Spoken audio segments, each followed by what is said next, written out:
The Thing in the Glass Box. Written by Sewell Peaslee Wright. Told to you by Edward E. French.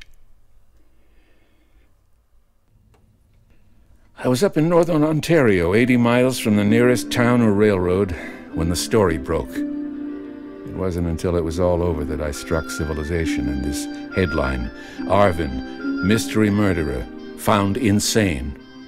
All the details followed.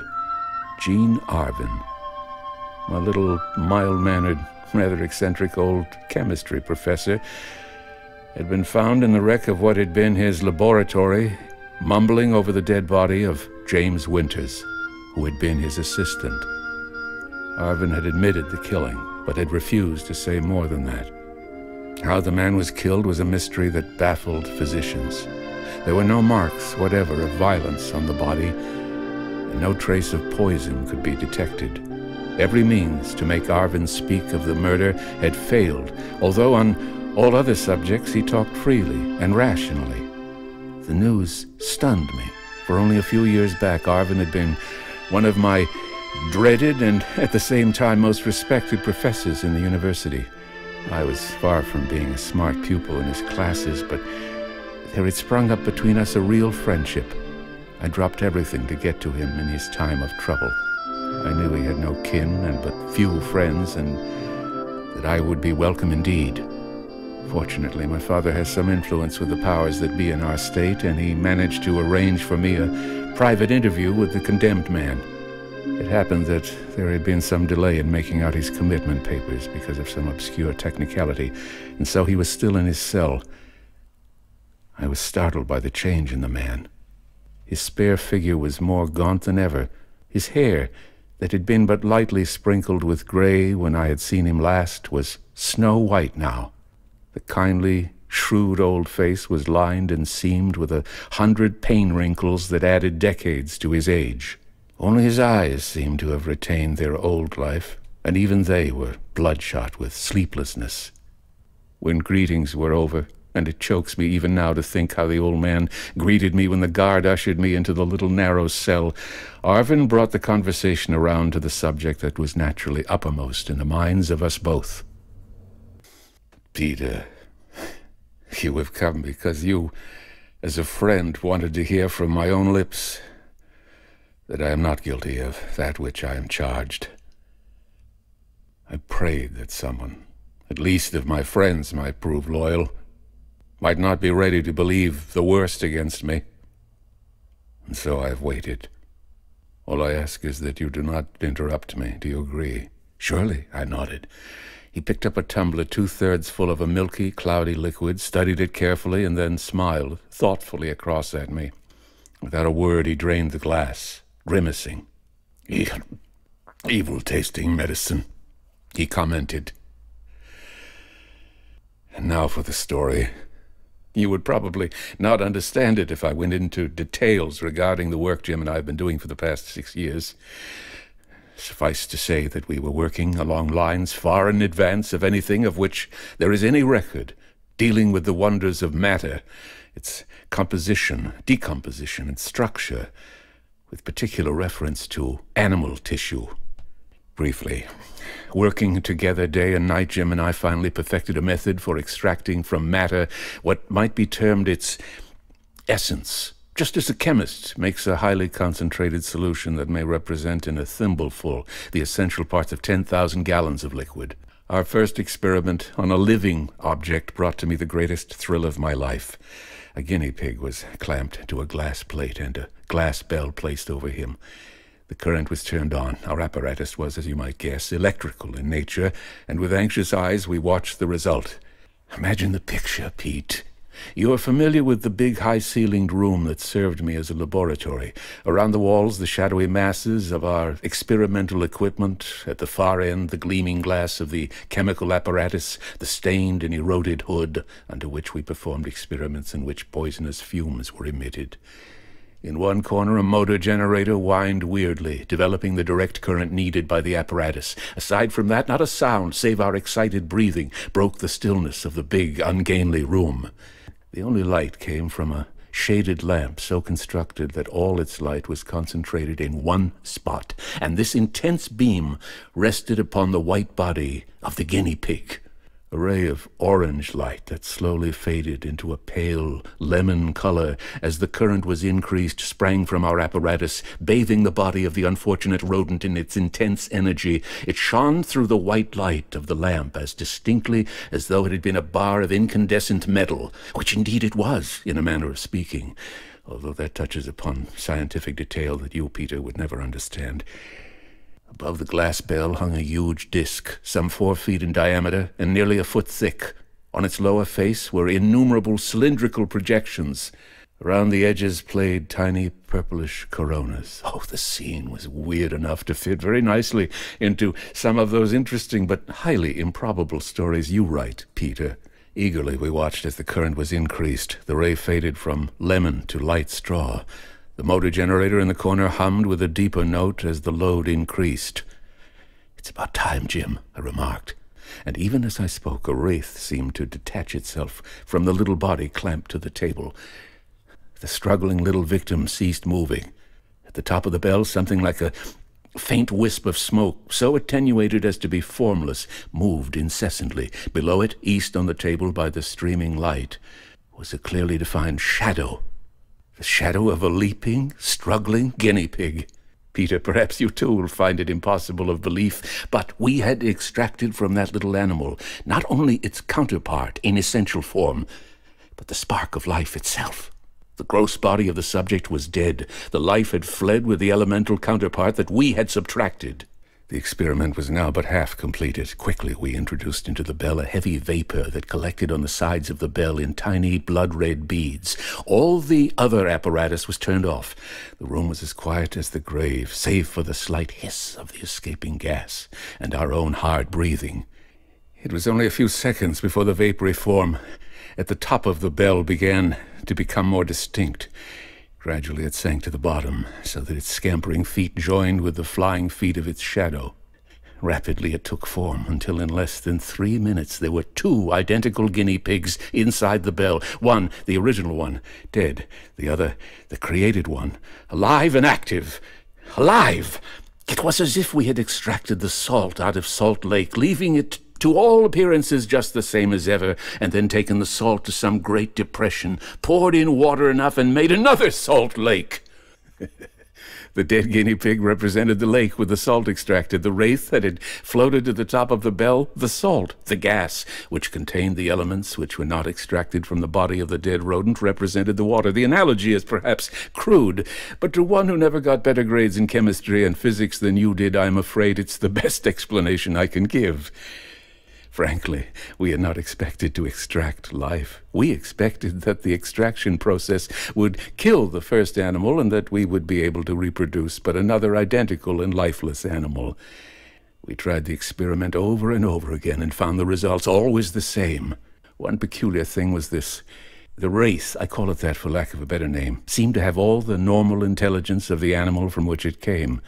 We tried the experiment on several animals that had been trained to do tricks, and by watching their shadows, we determined that at the usual command they performed their tricks as well as when they were in their original form. Which, after all, was not so surprising, for thought and memory are things above matter, even though material blood and gray matter are necessary adjuncts to the mental processes. All this was 2 years ago. We said nothing of our discovery in its present form. It was of no value to the world. We still had to discover a practical application for it, something that would make it useful instead of merely wonderful. It was Jim who had the nerve at last to formulate in words the thought that had possessed both of us for months. We must build a bell big enough, make disintegrating and extracting apparatus powerful enough, and try our great experiment on a human being, he announced quietly one night. And I volunteer for the position of subject. For a moment I did not reply. I knew that only through some such experiment could we make our discovery of practical value, if practical value it had. And Jim, with his scientific knowledge, would undoubtedly make the ideal subject. "You understand the risks?" I asked. "Surely. I understand the risk of crossing a street, too." The risk of eating anything that comes from a can. The risk of breathing the germ-crowded air of the city. And yet I do all these things. The animals that we have experimented upon are all strong and healthy, none the worse for their experience. There's nothing to worry about. Let's start tomorrow on the new apparatus we'll need. His statement seemed to be true at every point. I did not argue with him. We just shook hands silently, and the next day we did start on the new apparatus. It took us nearly a year to finish it. But at last it was finished. It was an exact counterpart of the smaller experimental apparatus, save that instead of a glass bell, we had a large glass box, made from the heaviest plate glass, cemented at the edges and bound together at the corners with heavy copper bosses. This crystal box was some 7 feet long, 4 feet wide, and nearly 5 feet tall. A section at the top was arranged so that it could be slid out, making a sort of trapdoor. The time came for the big experiment. "Remember," said Jim, as he prepared himself, "you are to keep the slide in the top of the box closed until I signal you to open it. I don't know whether I'll have any strength or means of locomotion. Perhaps I'll go straight up like a hydrogen-filled toy balloon. If I can navigate all right, I'll signal you, and then you can open the slide, and I will see what I can do in the attenuated state. Just think," went on Jim, "if I can propel myself through the air with the speed that seems likely. Think of what it would mean to our country in time of war. We could reduce our men here, send them to the far ends of the world without the usual trouble of securing transportation, food, and so forth, and then reform them near the point where they were needed." Stripped to the buff, he rolled under one side of the glass box as I tilted it, and lay smiling up at me from the heavy crystal floor. Quickly I threw on the switch that started the motor generator, and its crescendo whine filled the laboratory with a weird melody. Putting out all lights save the one, I turned on the power in both the disintegrating and the extracting apparatus. The powerful orange ray seemed to flow into his body, warming it to incandescence. He smiled up at me, nodding slightly. It was useless for him to speak, however, for the big glass box was nearly soundproof.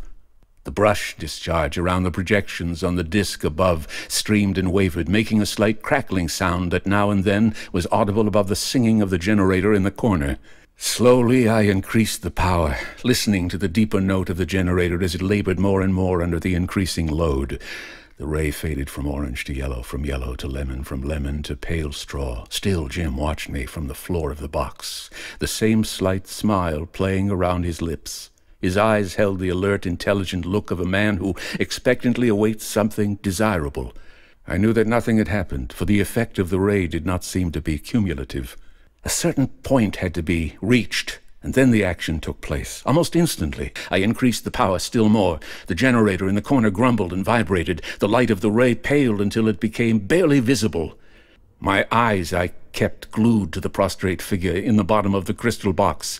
If nothing happened now, we would have to build more powerful apparatus. I had loosed the full power available. But we had calculated wisely. Even as I looked, the smile left Jim's face, and the look in his eyes changed horribly. One instant they were looking calmly up at me. The next moment they were filled with all the agony of the damned. The lips writhed, quivered, fluttered still. The eyes rolled upward and took on a glassy look. Startled, horrified, I stood there. A gray, formless something drifted from the now rigid body and floated to the top of the box. I looked down at the shadow it cast. On the floor was the clear-cut, sprawling shadow of a man. Even as I looked, the shadow hands rose above the head and then slowly came back to the sides. It was the signal that all was well, that the essence body could navigate of its own volition. Quickly I pulled back the slide in the top of the box, and the swirling gray form slipped out, and I caught occasional glimpses of it as it flitted with amazing rapidity along the ceiling. I switched on one of the big ceiling domes, and instantly the black, sprawling shadow of the man flashed diagonally along one wall. I walked over and threw wide one of the big windows of the laboratory. It was our plan that Jim should remain free in the essence state for 24 hours, and then return to the laboratory, be reformed, and report on his experiences. Then, if he had been successful, as we confidently expected, we would break the news of our astounding discovery to the scientific world, not just as a marvelous experiment, but as a discovery of real practical value. Arvin, who up until now had recited his story with a calmness that was all the more remarkable in view of the undoubted weirdness of his tale, seemed suddenly filled with wild and uncontrollable excitement. He rose from the bench upon which he had been seated and started pacing back and forth violently.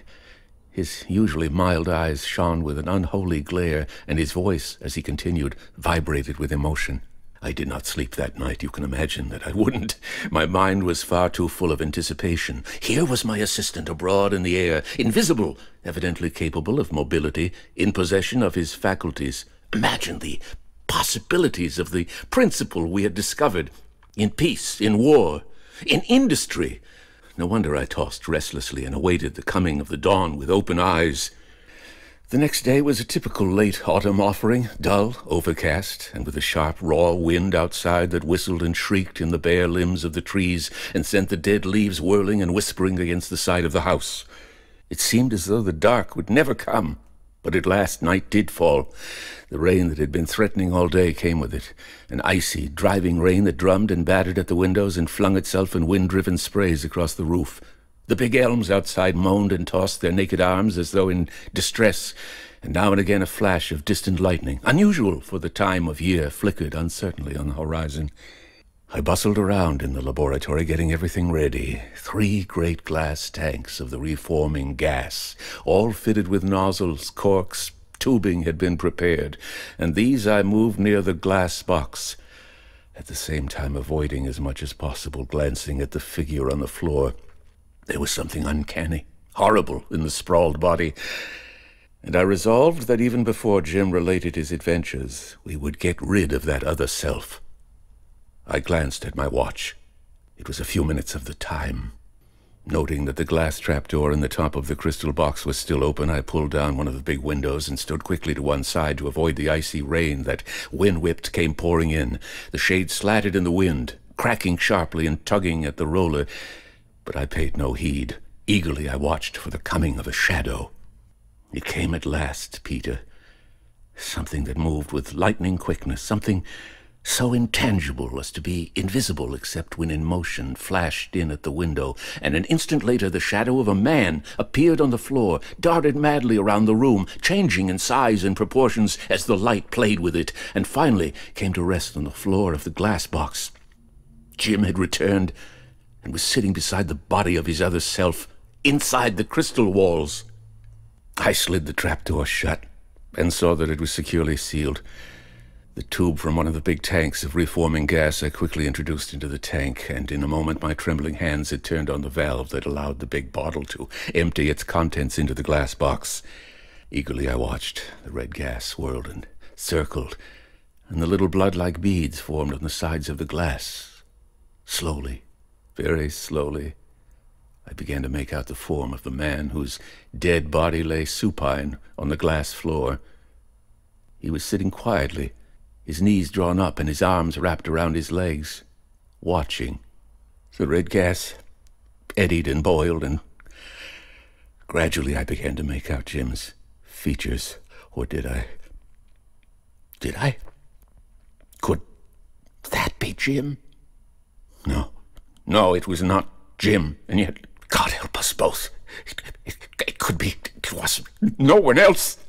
Arvin's voice broke for the first time, and he stopped abruptly and faced me, his haggard, bloodshot eyes boring into me. I said nothing. I was determined not to break my promise, not to interrupt him. Suddenly he started his nervous pacing again. It was Jim, but not the Jim I had worked with, not the Jim I knew. In body the same, but the face was the face of a demon, a beast, and yet Jim's face, too. I can't tell you what was changed. It was just the light in the eyes, the curl of the lips, the flare of the nostrils.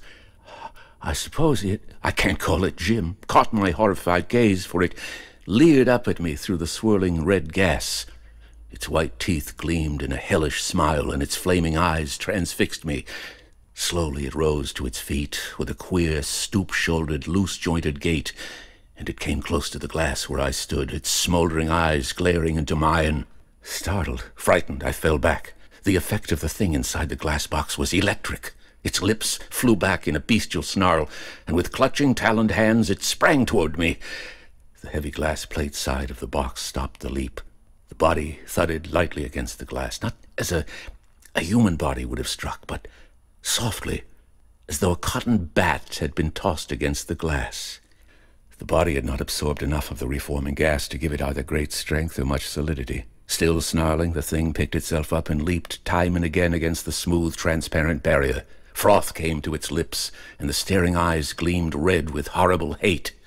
I cowered back against a table, my head reeling. What had happened? It had not changed the animals, and we had experimented on hundreds. They were exactly the same in the reformed state as in the original. Why, then, had Jim changed so terribly? What was the Suddenly, the hellish truth came to me. It struck to the center of my understanding like a demolishing thunderbolt. We could extract the essence of a body, and by later supplying those parts left in the original body, create a duplicate.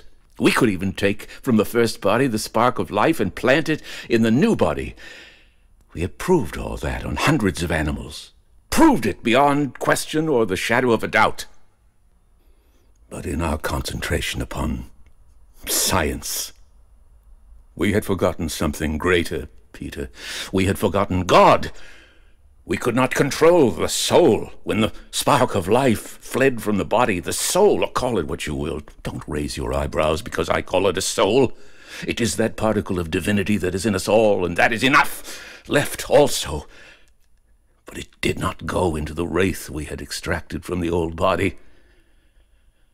Where it went is a matter for theologians, not scientists. But it was because the soul had fled that something, not Jim, stood staring out at me with blood-lusting eyes. There was only one thing to do, and I did it. As quickly as I could, I turned off the hissing red gas, for with the reforming process going on, it would be only a few minutes before Jim would be strong enough to batter his way out of the glass box, and then God only could foretell what would happen. I turned on the disintegrating apparatus, and as the orange ray cut through the bloody fumes in the glass box, the gas disappeared as though by magic. I played the ray upon the thing and saw it gradually thin into invisibility. In that state, it was harmless. I drew open the slide and it sprang out and started darting around the room. It did not try to attack me. Only with the coming of the flesh did it seem to hate. I drew down a window. For the instant, there was a still in the storm, a moment of silence. The shadow swam across the floor, came to rest beside my own. A voice, like the voice of a man 1,000 miles away, came very softly to my ear. "You are right." "Goodbye," whispered the voice. It was Jim's voice, low, mournful, regretful, tender.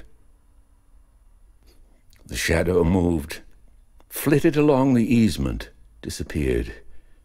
The storm crashed into life again, and a stinging rain came through the open window. Hastily, I flung up the sash. On the floor of the glass box lay, to all intents and purposes, the dead body of James Winters. Outside, somewhere, in space, was part of that body and the vital spark of life. And somewhere, Peter, was the soul of James Winters. And I could not bring the three together. They say that for a short time my mind became unbalanced. The police came and arrested me in the midst of a room filled with the shattered remains of what had once been scientific apparatus. They found the body of James Winters. They accused me of killing him. Naturally, I could not deny it. In a way, I had killed him. They tried to make me confess, to tell why I did it. But rather than tell the truth and submit to the jeers and ridicule of men who could not and would not understand, I maintained a stubborn silence. They have condemned me to live for the rest of my life among insane criminals. Me. But I am not going. I have already taken the poison that buys me freedom. Did the fools think they could keep a chemist like myself from making a poison? I started up, but he restrained me with a glance. It is useless, Peter. Inside the hour I shall be dead. I'm in agony now. You had better leave, I think. But later, after I'm gone, perhaps, I wish you to tell the world. Not that it matters, perhaps, but still, I should like some of those who knew me to know that I did not die the murderer of a friend. The bloodshot eyes blazed into my own as I rose. My brain was seething. I offered my hand, and he took it in a firm grasp. Goodbye, Peter. I know that what I have told you taxes your belief. But try to believe. Try. I do not know what answer I should have made if I had not looked up just then. Through the grated window drifted something like a vagrant wisp of pale smoke. It disappeared almost before I saw it. Then suddenly a shadow stalked across the barred rectangle of sunlight that fell upon the floor. Neither Arvin nor I had moved. There was not a soul in sight, and yet with my own eyes I saw that shadow walk across the patch of light. Arvin's glance had followed mine. Despite his pain, his lips curved in an indulgent, inquiring smile. I turned and called to the guard. Then, as the hastening footsteps sounded outside, I glanced back at Arvin. I believe, I said softly. The end of The Thing in the Glass Box, written by Sewell Peaslee Wright, read for you by Edward E. French. Thank you for listening. Good night.